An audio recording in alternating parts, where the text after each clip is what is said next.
तर नमस्कार शेतकरी बांधवांनो, हे बघा, हे जे आहे अति ऊन म्हणजे जमीन तर हलकी आहेच, पण ज्या भागात काय होते की जमिनीत थोडा खडकाळ भाग आहे, म्हणजे खडक आहे खाली किंवा मुरुमात मोठे मोठे दगड आहे, अशा ठिकाणच्या भागामध्ये काय होते, काही काही ठिकाणी खडक जास्त लागल्यामुळं अचानक झाड उखडते. बघा, हिरवंचं हिरवं वाढलं आहे, पण ह्याच्या शेजारचं हे झाड चांगलं आहे, पुढचं चांगलं आहे, त्याच्या पुढचं चांगलं आहे. हे बघा, हे पुढचं परत आता हे जायला लागलं आहे. म्हणजे अशी कंडिशन जी आहे, अशी झाडामध्ये म्हणजे आपल्या बागेमध्ये 10 झाडं, 5 झाडं, 2 झाडं असे होऊ शकतात. आता इथं बघा 1 2 3 4 5, 5 ते 6 झाडं असे झालेले, आणि बाकी झाडं अजून हिरवे आहे.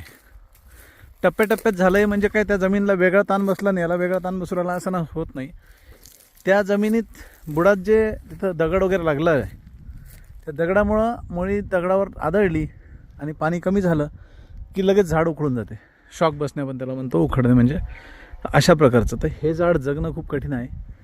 याला अर्जंटमध्ये ड्रिपनी अथवा पाणी आपलं 2 साईडला आपण पाणी टाकू शकतो, आणि सलग त्याला 2 दिवसाआड 3 दिवसाआड टाकावं लागेल, तरच झाडं ते जगेल, अन्यथा झाड 100% ते मरेल.